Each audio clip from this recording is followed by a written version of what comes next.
memang sifat hukum keluarga itu sendiri ya yang memang diatur secara spesifik dalam hukum Islam yang membuat memang tidak mudah untuk melakukan perubahan, apalagi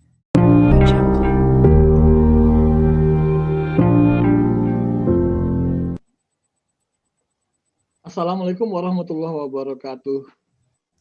Salam sejahtera buat kita semua. Semoga para pemirsa Akademik TV selalu berada dalam lindungan dan keberkahan dari Tuhan Yang Maha Esa, Allah Subhanahu wa Ta'ala.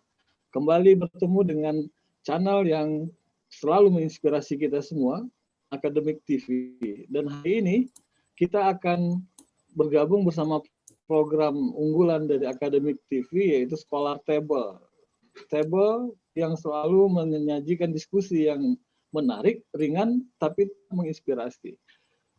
Baiklah, para pemirsa Akademik TV yang kami muliakan, pada hari ini saya, Bambang Hermanto, akan mencoba membawa kita semua, alam pikiran dan juga wawasan kita, untuk mengulik tema yang hari ini akan kita ketengahkan, yaitu pembaharuan hukum keluarga di Indonesia.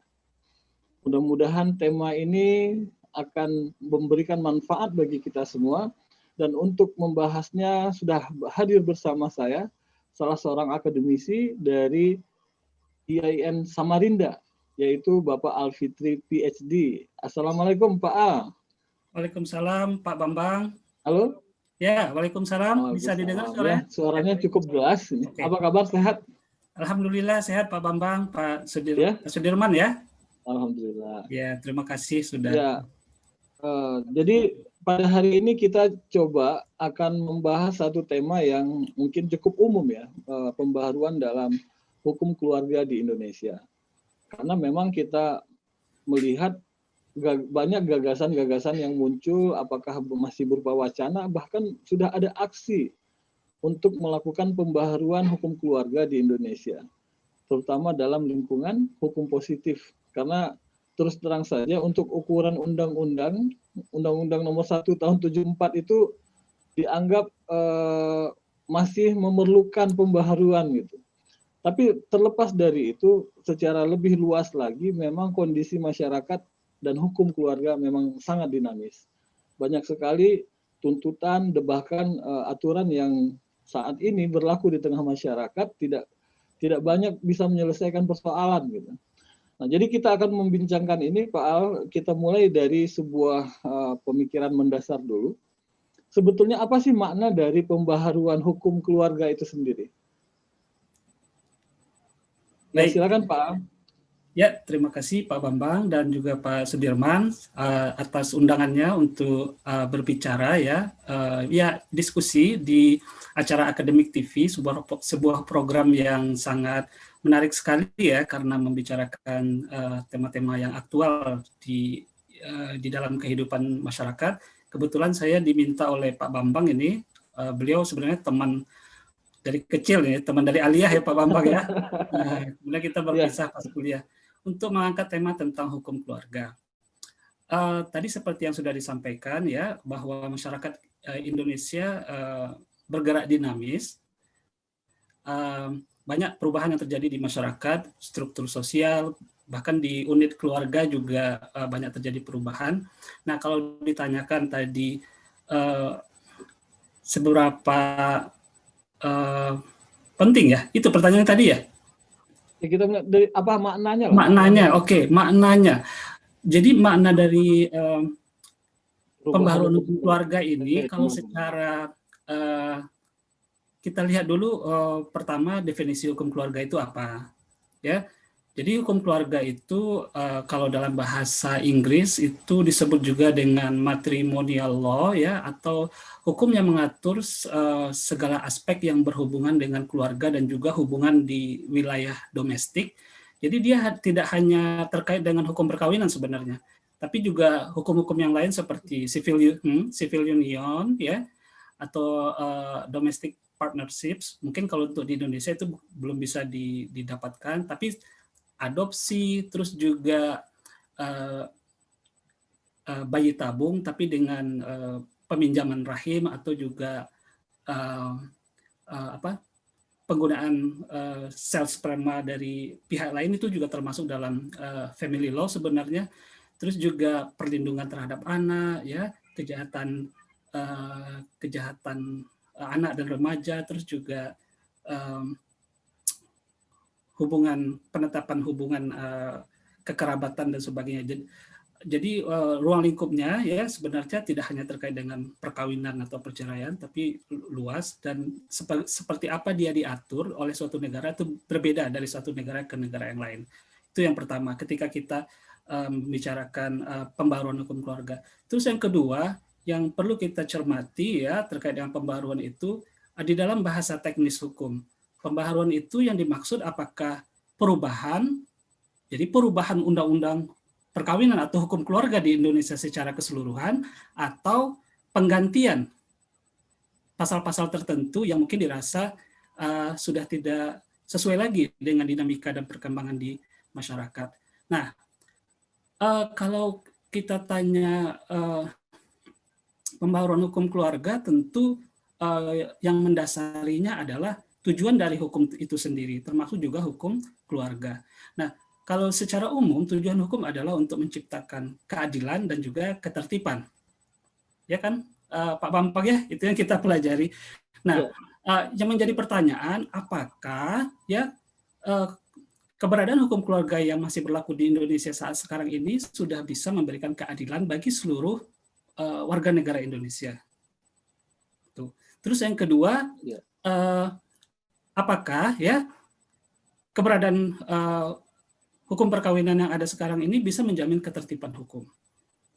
Nah, jadi untuk menjawab pertanyaan yang pertama itu ya, hal-hal tadi harus diperhatikan, bahwa saya lebih senang kalau pertanyaannya seperti apakah perlu atau tidak perlu, tapi kayaknya nanti ada ya pertanyaan yang seperti itu. Cuman yang untuk menjawab pertanyaan pertama itu yang harus kita perhatikan, bahwa hukum keluarga tidak hanya terkait dengan hukum perkawinan. Jadi kalau maksudnya nanti ketika kita lebih dalam mendiskusikan hal ini, ketika kita tidak bisa untuk merubah ini, kita bisa ya melakukan strategi dengan undang-undang yang lain seperti administrasi kependudukan, ya kan, perlindungan anak dan sebagainya. Nah, kemudian yang kedua tujuan tadi, tujuan tadi, apakah itu bisa memberikan keadilan ya bagi semua warga negara Indonesia dan juga menjamin kepastian hukum, atau umpamanya malahan kalau umpamanya kita ambil strategi tadi saya sampaikan bahwa ada penggantian, ada perubahan. Kalau umpamanya kita ambil strategi penggantian malah menimbulkan keresahan dan ujung-ujungnya ditolak rencana pembaharuan itu, nah mungkin pada kondisi itu yang lebih tepat adalah kita mengambil perubahan, ya, bukan penggantian, ya, amandemen, bukan repeal. Jadi, jadi ini dari ujung ini ada keresahan ya, ada keresahan yang mungkin muncul karena memang ada sikap alergi ketika orang menyebut pembaharuan hukum. Jadi karena kita sudah terlalu nyaman dengan aturan yang sudah ada, kemudian kalau ada perubahan berarti itu dianggap merubah bagian dari ajaran yang paling sensitif itu, agama gitu.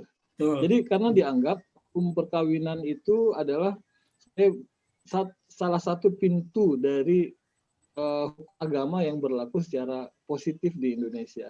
Jadi sebetulnya keresahan ini muncul apakah memang karena memang tadi karena memang wawasan keagamaan atau keberagamaan masyarakat Indonesia yang agak anti dengan pembaharuan, atau memang sebenarnya tidak dirasakan ada urgensi di situ, ada urgensi untuk pembaharuan. Bagaimana menurut Pak Alun? Ya, saya mau menjawabnya dengan mengulang apa yang Pak Bambang sampaikan tadi. Ya, betul sekali bahwa hukum keluarga itu dia berbeda dengan bidang-bidang hukum yang lain. Tadi sudah disampaikan bahwa kalau merubah hukum keluarga itu seperti merubah inti ajaran agama. Nah, kalau kita berbicara dalam konteks hukum Islam, dari penelitian-penelitian yang ada ya, memang bisa kita simpulkan bahwa sikap yang muncul, resistensi dari masyarakat terhadap perubahan hukum keluarga, apalagi jika perubahan itu dianggap banyak menyalahi ya penafsiran hukum yang dibuat oleh ulama hukum Islam era klasik ya, itu dianggap menyalahi ajaran agama, dan sedangkan hukum keluarga adalah keluarga pertahanan terakhir ya bagi apa, menurut orang yang meyakini ya, pertahanan terakhir untuk bisa mempertahankan hukum Tuhan yang dianggap suci ini.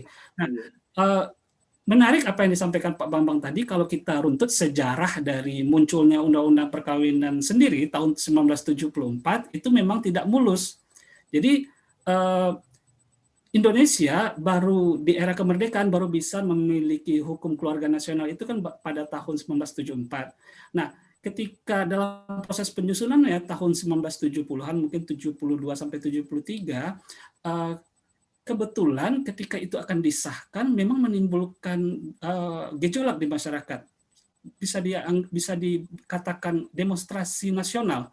Karena ketika rancangan Undang-Undang Perkawinan itu sampai ke masyarakat ya, itu dirasa menyalahi ajaran inti agama Islam karena ya banyak bertentangan dengan fikih katanya. Jadi contohnya seperti poligami tidak boleh dilarang, kemudian perkawinan pencatatan perkawinan menjadi syarat sahnya sebuah perkawinan ya. Nah, Undang-Undang Perkawinan berhasil ya disahkan ketika ya pemerintah bernegosiasi dengan perwakilan umat Islam ya untuk menghilangkan pasal-pasal yang dianggap bertentangan tadi. Baru itu bisa ya. Jadi memang betul seperti yang disampaikan Pak Bambang tadi, kalau umpamanya kita lihat dari dari sudut pandang hukum Islam sendiri ya, fikih, memang ketentuan hukum keluarga termasuk ketentuan hukum yang diatur secara termasuk spesifik di dalam sumber syariat Islam Al-Quran terutama. Makanya ketika ada usaha untuk merubah dan itu berbeda dengan yang sudah dipahami selama ini, makanya menimbulkan resistensi. Terkait dengan apakah karena sikap keberagaman umat Islam yang belakangan cenderung ke arah mungkin bisa dibilang konservatif seperti itu, ya bisa jadi ada juga. Tapi menurut penelitian yang sudah dilakukan, memang sifat hukum keluarga itu sendiri ya yang memang diatur secara spesifik dalam hukum Islam yang membuat memang tidak mudah untuk melakukan perubahan, apalagi kalau bahasanya itu reformasi, ya perubahan total. Kita sudah melihat contohnya. Pertama dari penyusunan Undang-Undang Hukum Keluarga Nasional yang pertama, Undang-Undang Perkawinan, ya itu harus ada istilahnya negosiasi dan kemudian bentuk akomodasi. Pemerintah mengakomodir kepentingan umat Islam dan umat Islam juga mau tidak mau mengakomodir kepentingan pemerintah. Karena Undang-Undang Perkawinan itu 1974 tidak bisa kita katakan juga 100% pemerintah gagal untuk memasukkan agendanya dalam Undang-Undang Perkawinan. Jadi seperti pencatatan perkawinan itu menjadi syarat legal sebuah perkawinan diakui di mata negara itu berhasil masuk, tapi tidak menjadi syarat sah pernikahan karena syarat sah pernikahan ya sesuai dengan agama. Nah kalau menurut fikih ya itu tadi ijab qabul, kemudian ya seperti Pak Bambang yang sudah ketahui. Kemudian juga pembatasan poligami. Poligami tidak dilarang, tapi prakteknya dibatasi. Harus ada persyaratan yang dipenuhi, yaitu izin dan kemudian disahkan oleh hakim pengadilan agama. Jadi itu Pak Bambang. Ya, jadi ini kalau dari kacamata masyarakat awam itu kan tadi sebuah keyakinan bahwasannya apa yang ditafsirkan atau apa yang dipikirkan para ahli hukum itu dianggap sebagai ajaran inti kalau bahasa Pak Al dari ajaran inti dari agama. Kalau dari sisi akademisi sendiri, banyak para pejuang hukum keluarga di Indonesia yang juga berpikir ini hukum keluarga bukan cuma sebagai pertahanan terakhir, ini sebagai sebagai satu-satunya instrumen hukum yang hukum Tuhan tadi ya, bahasanya hukum Tuhan. Karena kita tahu di samping fikih ibadah, cuman fikih keluarga ini yang bisa hidup dengan resepsi teorinya. Di zaman Belanda, hudud nggak bisa, peradilan kita juga tidak terus. Jadi dalam muamalah juga tidak ada yang bisa dijadikan konstitusi di negara kita. Jadi pikiran seperti ini, kalau seandainya nanti ini ada pembaharuan, apalagi reformasi, apakah akan terjadi yang dikhawatirkan oleh para akademisi itu? Maka hilanglah sudah hukum Tuhan di Indonesia ini. Ya, itu berkait dan berkelindan antara pemikir para ahli ya yang menganggap bahwa hukum keluarga ini terkait dengan ajaran inti Islam karena dalil-dalilnya cukup spesifik disebutkan di dalam sumber syariat. Terus yang kemudian juga tekanan dari massa umat Islam di Indonesia ya mungkin karena faktor perubahan sosial juga yang melihat seperti konsep yang datang dari barat tentang hubungan ya relasi, dia dianggap kalau umpamanya hukum keluarga ini direformasi tanpa dikaitkan ya didasarkan kepada nilai-nilai agama, nanti tidak ada batas-batasnya sehingga ya menyebabkan nanti hukum keluarga ini kehilangan ya nilai-nilai ketuhanan yang sangat penting ya bagi orang yang meyakini dia ya, bagi masyarakat di Indonesia. Padahal itu adalah penting untuk membentengi ya dari nilai-nilai yang masuk dari luar yang dianggap tidak sesuai dengan ajaran Islam. Nah, makanya ini menjadi ya tidak gampang, ya sulit. Dan tadi kalau Pak Bambang tanyakan kalau umpamanya ini diupayakan, kita sudah belajar dari beberapa kali pengalaman ya. Yang pertama pada pengundangan Undang-Undang Perkawinan tahun 74 yang yang memicu demo nasional.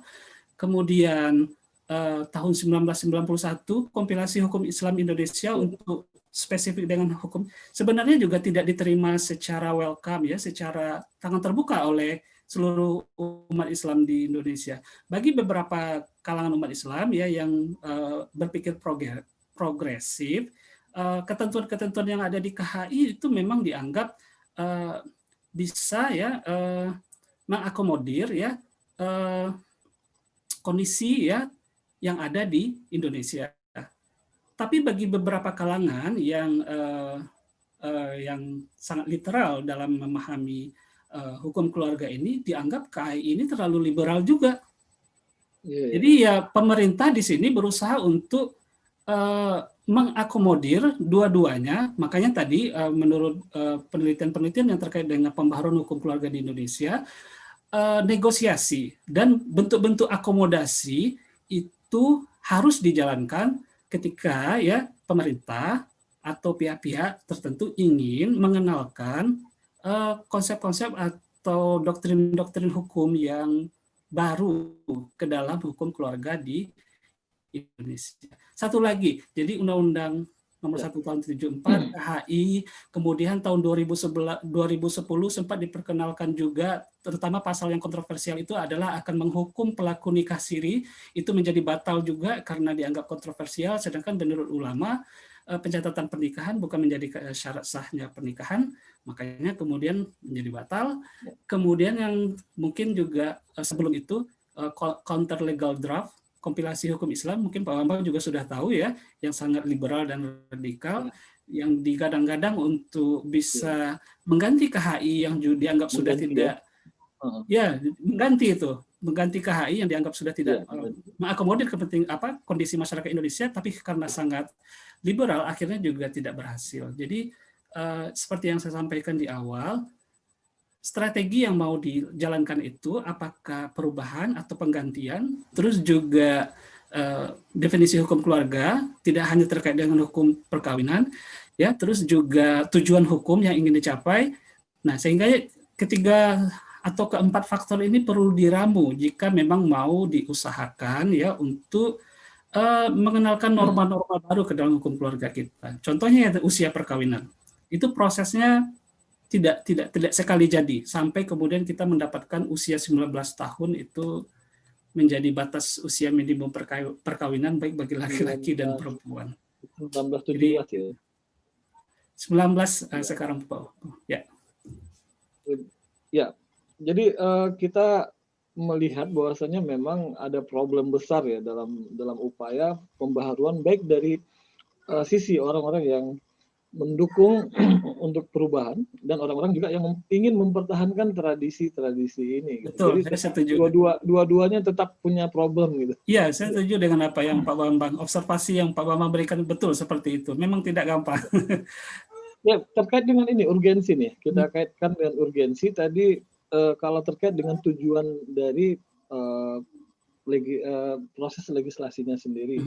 Yaitu ada dua ya, ada kita coba yang pertama dulu soal justice systemnya gitu, soal bagaimana hukum dibuat untuk mencapai sebuah keadilan. Kira-kira dalam aturan yang kita miliki hari ini yang hidup di tengah masyarakat, kira-kira seberapa besar keadilan ini maksudnya sulit untuk diwujudkan gitu. Misalnya tadi ya, kalau soal wali saja misalnya, wali harus laki-laki. Apakah itu masih adil atau tidak gitu? Atau masalah waris, hak talak hanya pada laki-laki, itu yang diatur seperti itu, apakah bisa mengancam dari perwujudan nilai keadilan itu sendiri? Baik.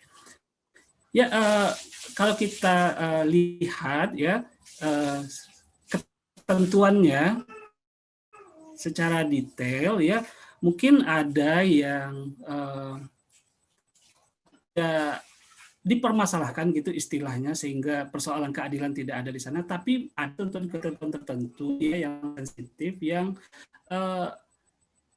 karena diatur seperti itu, karena mungkin normanya dibuat pada saat ya tahun 74 atau KHI tahun 1991 ya, dirasa tidak bisa mengakomodir ya kepentingan hukum masyarakat yang melakukan perbuatan hukum perkawinan yang ada di sekarang. Contohnya ya perkawinan beda agama ya. Perkawinan beda agama itu bagi warga negara Indonesia ya yang melakukan perkawinan sedemikian rupa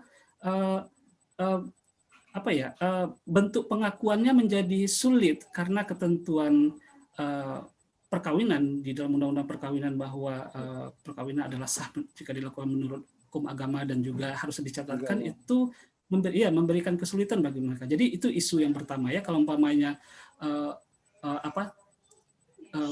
norma baru mau dikenalkan ke dalam hukum keluarga kita. Terus juga masalah anak sah. Biasanya yang kita lihat di dalam penelitian terkait dengan hukum keluarga, isu-isu seperti itu yang diangkat.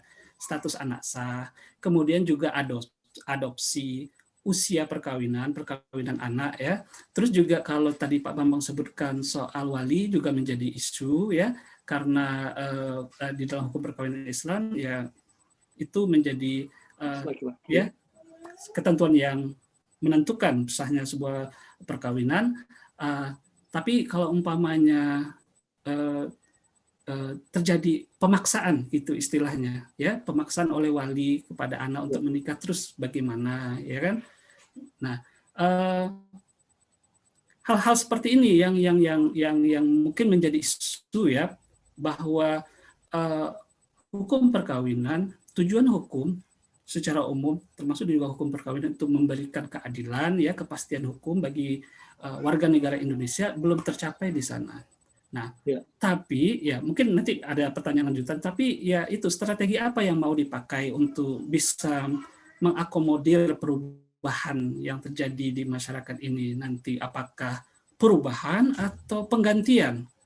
Nah, itu yang tapi di masyarakat kita itu unik ya. Masyarakat kita itu uniknya begini, Pak Al. Di satu sisi mereka sangat anti atau riskan dengan perubahan karena dianggap seperti tadi dicap liberal dan lain sebagainya. Sementara masyarakat kita sendiri ketika merasakan aturan itu tidak adil, mereka malah mencari helah. Misalnya contohnya aja gitu.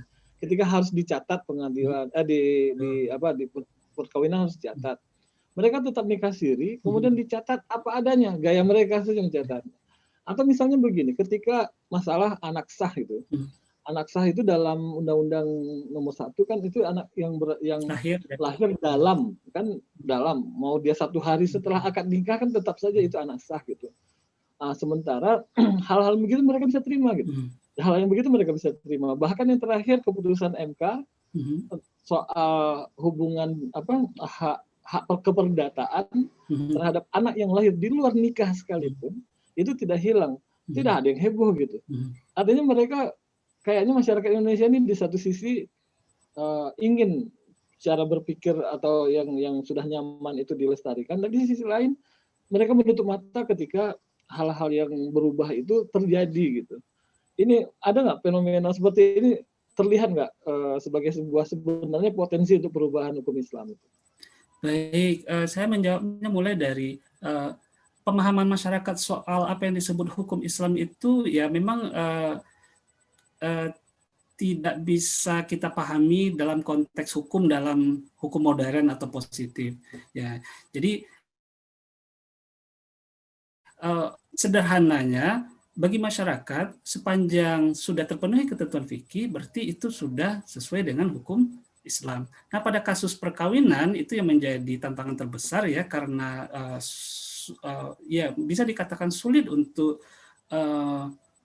merubah kebiasaan, menerima bahwa pencatatan perkawinan adalah aspek yang juga penting ya dari hukum keluarga, hukum keluarga Islam di Indonesia.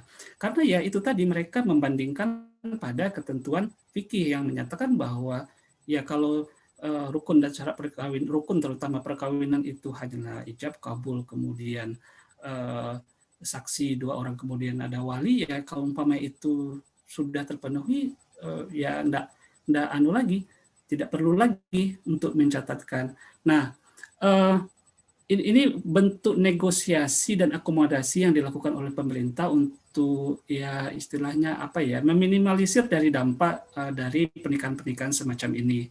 Ya, karena kan kalau seperti yang Pak Bambang ketahui, kalau umpamanya tidak ada bukti legal dari sebuah pernikahan, kalau ada masalah kemudian kan biasanya pihak-pihak yang dirugikan kan perempuan atau anak. Nah, makanya pemerintah mengakomodir dengan membuat sebuah institusi hukum yang disebut dengan isbat nikah. Cuman kadang-kadang ya seperti yang Pak Bambang sebutkan tadi, kadang-kadang isbat nikah ini dijadikan sebagai sebuah tujuan, bukan sebuah sarana ya untuk memperoleh keadilan dan sebagainya. Jadi ya sudah kita lakukan dulu, kemudian nanti paling bisa diisbatkan. Ya, juga kebetulan karena dalam praktek law in practice-nya di pengadilan agama juga sepanjang bisa dibuktikan bahwa pernikahan yang siri yang mereka lakukan sudah memenuhi ketentuan syariat, ya tidak ada alasan bagi pengadilan agama untuk manu. Cuman kalau umpamanya seperti ini terus ya tentu ya itu tadi tujuan dari ya tujuan dari hukum keluarga itu antara lain ya seperti istilahnya memuliakan status perempuan, terus juga mengangkat status perempuan, terus juga melindungi hak-hak anak, nanti tidak bisa tercapai. Tapi sebenarnya dilema juga kalau umpamanya dijadikan bahwa pencatatan perkawinan ya itu menjadi syarat mutlak, karena ya itu tadi pada kasus-kasus tertentu memang itu masih diperlukan. Saya mendapat info ya bahwa perkawinan anak, ya dispensasi pernikahan yang diajukan ke pengadilan agama selama masa pandemi ini meningkat. Karena ya kan Pak Bambang ya, karena ya entah kenapa ya mungkin karena kondisi seperti ini, jadi anak-anak itu ya bereksperimen dengan temannya, kemudian hamil duluan. Nah, ya. Nah, kalau umpamanya dari sudut pandang hak anak, hukum juga harus memberikan istilahnya solusi ya yang merupakan yang mempertimbangkan kepentingan terbaik untuk anak. Nah, kepentingan terbaik untuk anak pada kasus ini apa? Ya kan? Apakah ya sudah kalau umpamanya hamil kemudian digugurkan, tentu persoalannya tambah lebih panjang ya, atau umpamanya diselamatkan dengan melakukan pernikahan walaupun di bawah usia yang ditentukan, tapi Ada pengecualiannya. ya lewat dispensasi nikah, atau umpamanya ya sudah secara syariat dulu, kemudian nanti ketika kalian sudah ya anaknya sudah lahir atau umpamanya usianya sudah cukup, baru kemudian dimintakan isbat nikahnya. Jadi seperti saya kembali lagi ke awal, memang ya itu tadi tidak gampang ya bagi pemerintah untuk hanya mengedepankan agendanya tanpa ya mempertimbangkan dinamika yang terjadi di masyarakat, terus juga seperti apa keterikatan masyarakat terutama Muslim ya terhadap fikih dalam bidang hukum keluarga. Jadi ya itu tadi akomodasi dan negosiasi tadi itu kata kuncinya memang. Ya, artinya kita dapat penjelasan dari Pak Al bahwasanya fenomena yang terjadi di masyarakat hari ini dengan seluruh dinamikanya itu menimbulkan gap yang besar antara nilai keadilan yang seharusnya bisa diwujudkan dengan norma yang ada gitu. Sehingga urgen sekali, penting sekali bagi masyarakat untuk memahami bagaimana hukum harusnya bisa mewujudkan rasa keadilan, terutama keadilan itu dalam bentuk melindungi hak perempuan dan anak ya. Karena ya, tidak hanya itu, tapi juga kayak bagi pelaku perkawinan beda agama, ya karena itu adalah realita yang terjadi di masyarakat. Mungkin Pak Bambang sudah bisa ketahui sendiri banyak bahwa ya banyak fenomenanya juga. Banyak jalan yang harus mereka tempuh untuk bisa mendapatkan pernikahannya diakui umpamanya.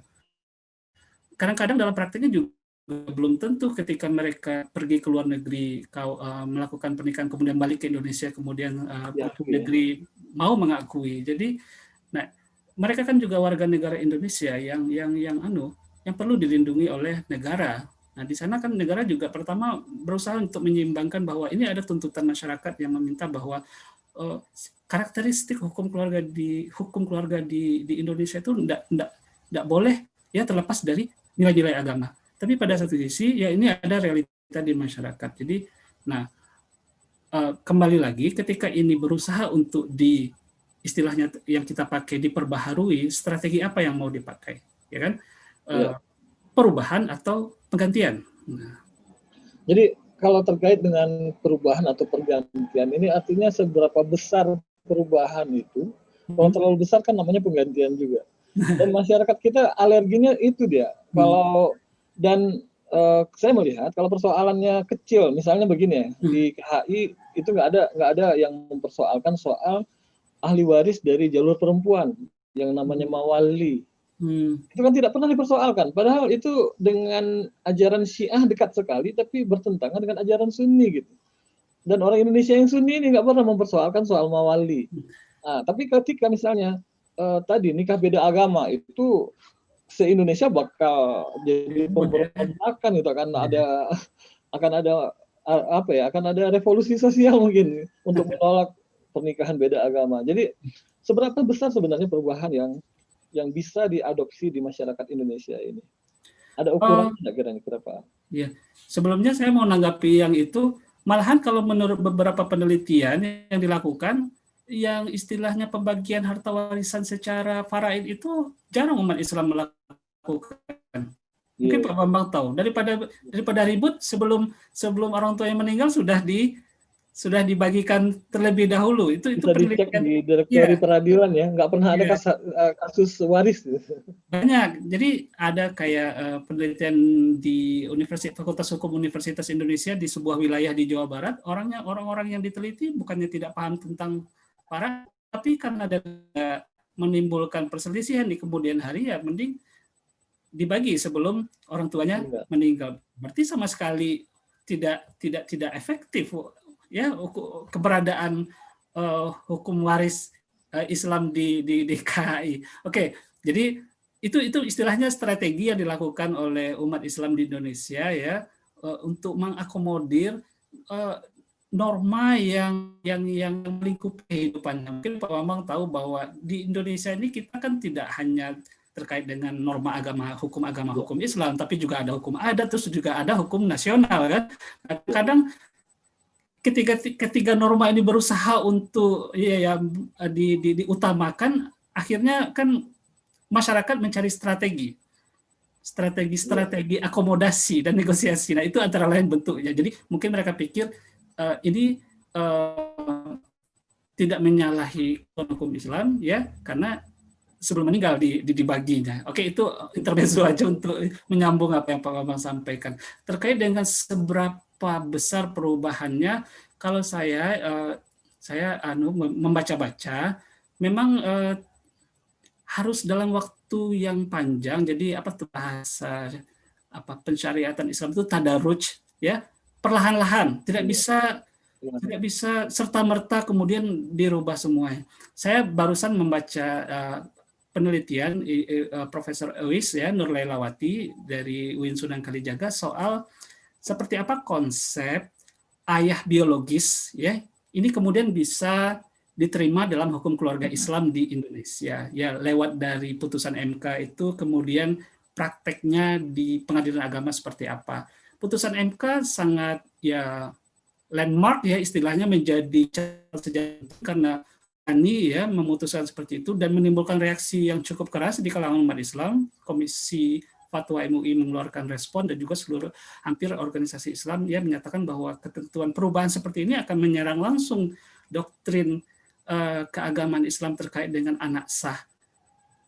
Nah, kemudian tapi ya hukum kita ini bicara hukum di buku, istilahnya di buku law in the book ya, hukum di dalam kitab perundang-undangan sudah menyatakan sedemikian bahwa jika bisa dibuktikan secara ilmu pengetahuan lewat tes DNA bahwa ada hubungan biologis, berarti terjadi hubungan kekerabatan. Tapi karena ini ya bertentangan dengan ajaran hukum Islam tentang anak sah, nah dalam prakteknya di pengadilan agama kita melihat bahwa hakim di pengadilan agama pada banyak kasus ya yang saya baca ini tidak ada yang mengikuti ketentuan keputusan Mahkamah Konstitusi itu secara penuh. Tapi ya bisa dikatakan diterima perlahan-lahan sebagian dalam bentuk seperti ini. Hubungan kekerabatan tidak diterima, jadi seperti nanti untuk menjadi wali bagi pernikahan tidak bisa, tapi untuk menetapkan bahwa ada kewajiban keuangan si ayah biologis ini kepada anaknya itu diberikan. Jadi diterima ya? Ya, menurut Profesor Owis dalam penelitiannya seperti itu, ya seperti apa konsep ayah biologis ini kemudian ya masuk perlahan-lahan ke dalam hukum Islam secara pelan-pelan dan tidak secara keseluruhan, termasuk juga dengan anak adopsi. Anak adopsi di dalam prakteknya tidak bisa mendapatkan hak-hak penuh seperti nasab dan juga ya dan waris, tapi nanti bisa diberikan wasiat wajibah seperti kalau umpamanya itu dipermasalahkan, kemudian nanti hakim bisa memberikan wasiat wajibah sepertiga untuk si anak adopsi ini. Jadi memang harus secara pelan-pelan dan perlahan kayaknya karakter. Bukan hanya di Indonesia, hampir di seluruh negara Muslim ya, kecuali di beberapa negara seperti di Maroko yang bisa melarang ya poligami secara keseluruhan. Nah kayaknya kalau karakter masyarakat Muslim di Asia Tenggara, terutama Indonesia dan Malaysia, mungkin harus pelan-pelan ya. Pelan-pelan, kayaknya pelan-pelan. Kalau melihat dari beberapa pengalaman harus pelan-pelan. Karena yang seperti yang kita diskusikan di awal, kita tidak mau umpamanya tujuan hukum ini menjadi mentah secara sekaligus karena kita mau merubah secara radikal gitu istilahnya. Jadi pelan-pelan tapi tetap bisa diperoleh sedikit-sedikit. Kayaknya dari beberapa penelitian seperti itu disarankan. Ya, artinya karena ada gradasi tingkatan-tingkatan ya di dalam pemberlakuan pembaharuan hukum keluarga ini, berarti kan tidak bisa semua nih. Nah sekarang pertanyaannya, ranah mana yang paling mendesak gitu? Kira-kira beberapa poin lah, misalnya apakah yang paling mendesak itu soal poligami misalnya, atau yang paling mendesak itu dirubah soal hadonah misalnya, atau yang mana ini? Menurut Pak Al, yang mana yang paling mendesak untuk dirubah aturannya? Saya sebenarnya berharap jangan ditanyakan pertanyaan yang sangat substansial ini, tapi saya berusaha menjawab karena tadi kita belum ada membahas poligami, karena Pak Bambang nanyakan, mungkin saya mulai dari situ. Kalau menurut saya pengaturan yang ada seperti saat sekarang soal poligami, yaitu pembatasan, jadi tidak dilarang tapi dibatasi, karena nanti bisa diargumenkan bahwa pembatasan ini sebenarnya tujuannya untuk mewujudkan keadilan yang diinginkan dari sebuah perkawinan poligami, dan itu kan disyariatkan di dalam Islam. Nah, sebenarnya model seperti ini kalau saya pribadi ya untuk saat ini itu saja diteruskan kalau untuk terkait dengan poligami. Artinya tidak ada perubahan itu ya. Kalau itu dirubah, resistensinya sangat besar sekali. Mungkin Pak Bambang bisa mengelaborasi itu kan. Di samping ya sebenarnya faktornya banyak. Di samping bukan hanya karena faktor agama ya. Ya, bukan hanya poligami itu sendiri, tapi karena ya faktor-faktor lain seperti kok sepertinya umat Islam saja yang diharapkan untuk berubah, sedangkan ini ada nilai-nilai yang tidak sesuai, kemudian pemerintah malahan tidak mengatur atau tidak melarang. Nah, jadi menyeimbangkan itu. Ya, istilah kasarnya poligami dilarang, kok orang berzina dibiarkan. Kan itu yang sering muncul kan tagline-nya dalam mana. Jadi ya memang harus hati-hati. Pertama ya kalau umpamanya kita melihat dari perspektif umat Islam yang meyakini bahwa itu adalah sebuah ibadah, kalau saya sih melihat itu sebuah perbuatan yang mubah ya. Memang itu tidak ada larangan. Cuman memang kalau perbuatan mubah kan memang kadang-kadang pada situasi-situasi tertentu kan memang bisa menjadi ya tidak terpuji atau dilarang kan, gitu ya Pak Bambang ya. Nah, makanya bentuk pembatasan praktek poligami lewat izin kemudian dibuktikan yang pengadilan agama itu kayaknya itu yang paling ideal yang bisa kita dapatkan. Yang penting implementasinya itu dijalankan. Kan yang menjadi persoalan kan paling ya itu tadi, adanya kemungkinan untuk melakukan poligami secara siri. Itu yang masih menjadi hambatan. Penelitian dari Profesor Nina ya Nurmila itu sebagian besar poligami itu dilakukan tanpa seizin istri pertama. Istri pertama itu tahu setelah perkawinan itu terjadi. Dan itu kan sebenarnya melanggar ya konsep aslinya dari poligami itu sendiri kan. Ya. Terus juga jadi kalau yang memang urgen, maksudnya gini, karena tadi harus kita bertahap ini. Kedepannya biar aktivis-aktivis yang ingin perubahan juga bisa tahu strateginya, jangan semuanya, tapi yang mana dulu gitu. Kayak melalui MK tadi ya, melalui MK putusannya sudah putus, tapi hakim-hakim PA implementasinya gitu. Juga iya. Nah, makanya sulit untuk menjawabnya. Makanya tadi saya lihat gambaran besarnya, kalau umpamanya tidak bisa kita dapatkan di hukum perkawinan, karena hukum keluarga kan dia mencakup beberapa aspek ya.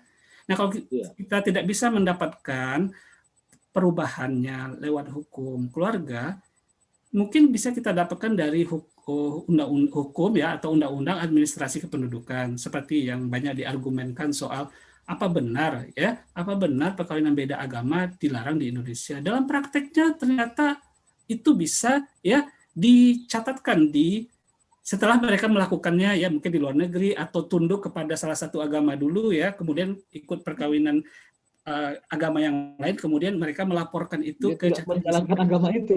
Ya, kemudian mereka melaporkan ke catatan sipil. Dalam prakteknya ada beberapa diterima, cuman ada juga praktek yang tidak bisa diterima karena jika salah satu pelakunya itu adalah Muslim, biasanya alasan catatan hakim di pengadilan negeri nanti mengatakan ya bahwa ya ini harus diajukan ke pengadilan agama. Sedangkan pengadilan agama ya berpegang pada ketentuan hukum Islam secara umum bahwa ya perkawinan yang sah itu adalah yang memenuhi ketentuan syariat. Jadi ya itu tadi.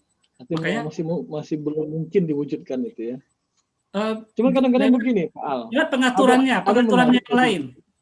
yang lain. Mohon maaf seperti lewat administrasi kependudukan ya dimungkinkan bahwa tidak dipersulit pencatatan perkawinan yang beda agama. Memang ketentuannya seperti itu, tapi kalau umpamanya orang melakukan lewat istilah apa yang disebut dengan penyelundupan hukum, ya ada yang bilang penyelundupan hukum, jadi kawin di luar negeri atau ikut dia tidak pindah agama tapi kawin menurut agama salah satu pihak, ya kemudian dilaporkan, kalau bisa ya pencatatannya tidak dipersulit dan diterima, nah gitu. Artinya secara kewarganegaraan mereka punya status kewarganegaraan yang yang ini. Jadi melalui Ya, undang-undang. Cuma mereka kadang-kadang begini, bisa, ada blunder nih Pak.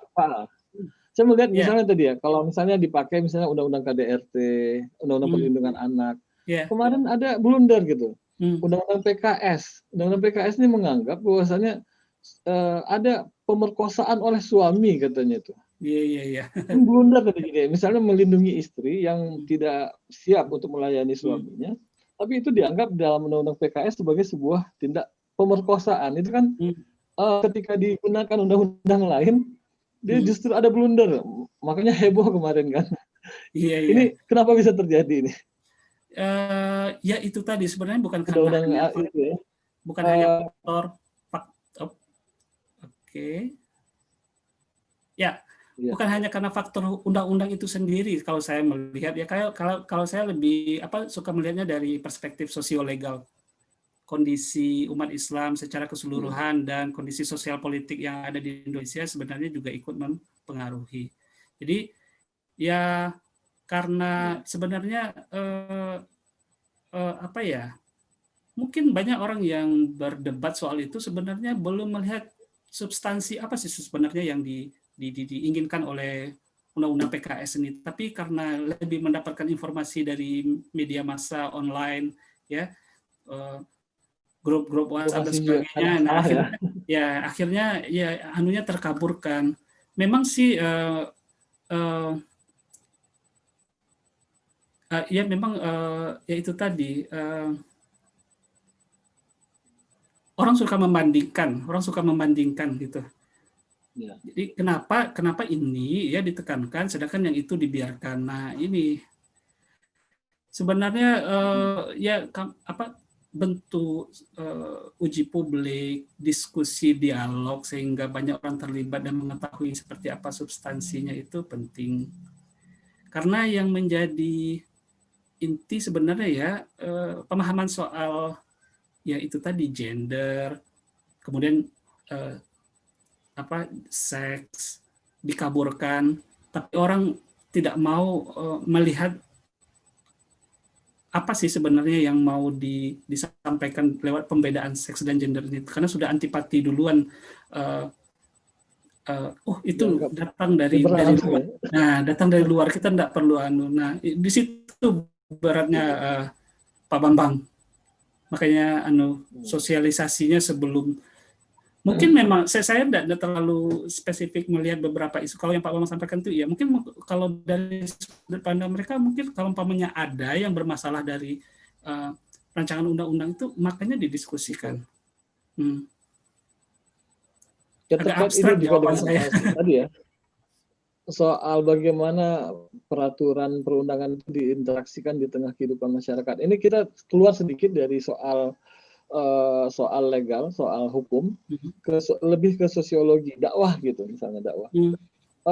Justru peran-peran yang harusnya dipegang oleh misalnya role model di tengah masyarakat kan biasanya ustadz atau public figure, tokoh masyarakat. Itu dekat, sangat erat dan sering mencontohkan dakwah yang sebenarnya itu kan dakwah yang mereka lakukan tiap hari gitu. Yeah. Sering melakukan misalnya nikah siri itu dianggap sebagai sebuah hal yang sangat lumrah gitu. Padahal pasal 2 ayat B-nya ya, ayat itu kan mengatakan harus dicatatkan. Jadi sekarang kan mencatatkan itu tidak bagian dari, artinya tidak berdosa kalau tidak dicatatkan begitu. Ini seperti apa sebenarnya kondisi sosiologis masyarakat kita ini? Baik, ini cukup berat ya, tapi menurut saya ya narasi-narasi alternatif dari pemahaman ajaran Islam yang lebih ramah terhadap perempuan, yang lebih ramah terhadap umat lain itu yang harus dikembangkan. Karena ya itu tadi seperti yang Pak Bambang sampaikan, kadang-kadang masyarakat melihat kepada role model. Kebetulan role modelnya mengadopsi atau meyakini pemahaman agama, pemahaman terhadap ajaran Islam seperti itu. Nah, makanya pada kasus yang rancangan undang-undang penghapusan kekerasan seksual ya kemudian itu menjadi sulit untuk dirubah karena ya tadi sudut pandangnya bahwa wajar saja bagi suami untuk apa ya meminta istri walaupun dipaksa, karena kebetulan ada sandaran teologisnya dari ajaran Islam. Padahal kan itu sebenarnya interpretasi, pemahaman kan.